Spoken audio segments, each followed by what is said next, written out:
This letter was written by Delaney Huntoon. She is a hearing mother.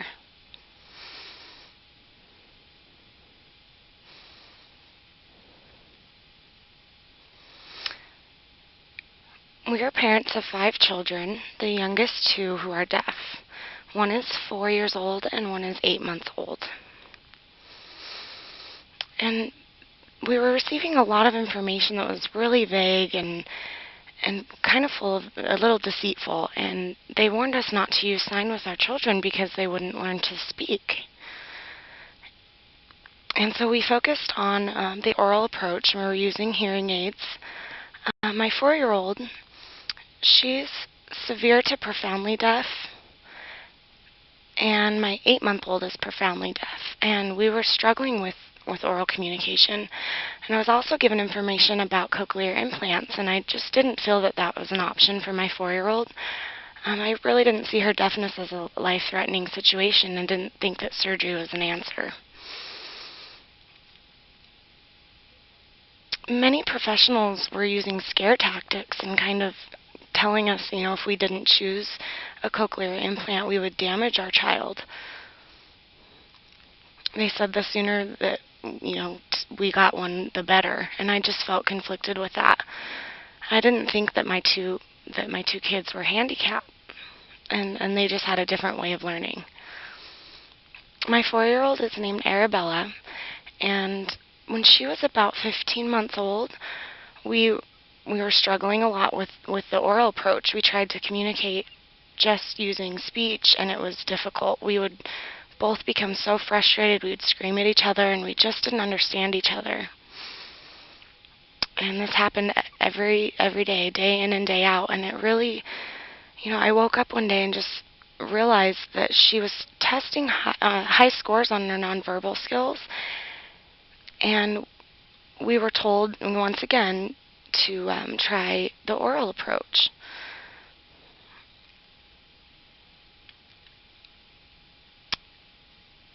And I didn't want that. I didn't want to be named a problem parent. And then someone else came who knew sign language, but was told, don't teach them sign because they need to learn how to speak.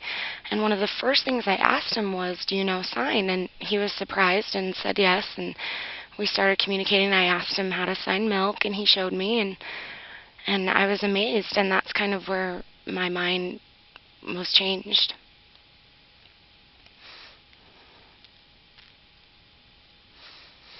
It was a long process to finally have an early interventionist service provider come teach us sign.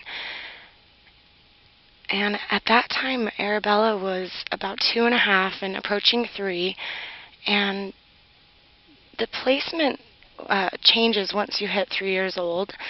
And we were discussing different options, and they suggested that she go to what's called Little People Land, and that's a special education center. And then they also suggested that we have her mainstream, which she would have an interpreter at a public school. And I didn't think that that was a good fit either, because she didn't know sign and she wouldn't be able to understand the interpreter, and she would have struggled.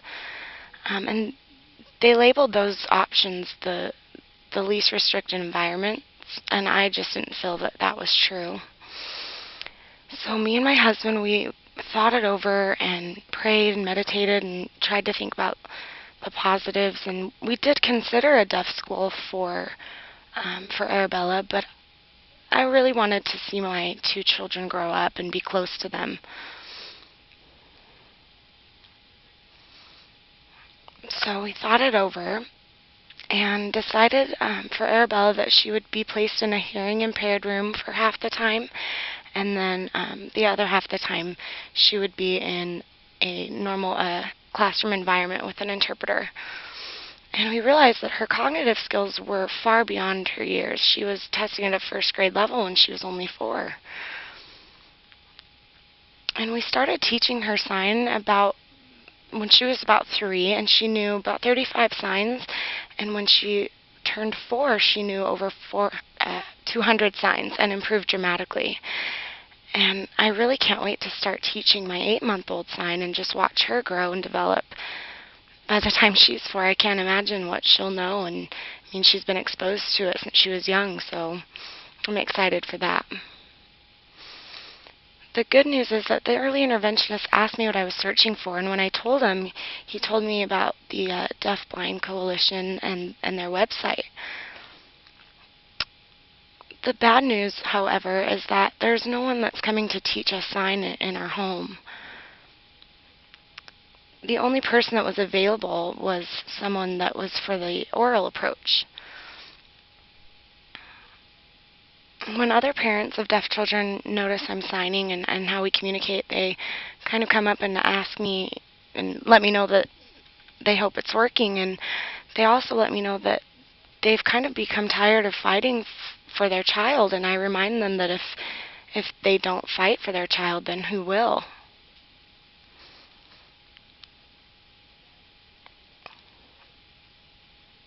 Thank you for watching my story.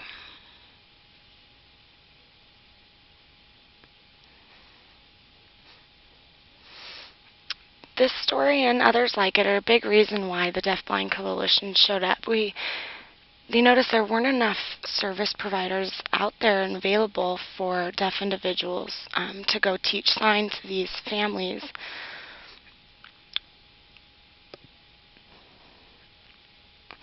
And the DCB wishes that there was more tutors and mentors, and along with the reading projects that are going along, and we hope that the training and we can have more deaf people trained and come to the families' homes and teach them how to communicate with their children. And this will really improve the child's language and development, and also get them ready to enter school. And that's the big goal for the DCB, to decrease these types of situations. Thank you.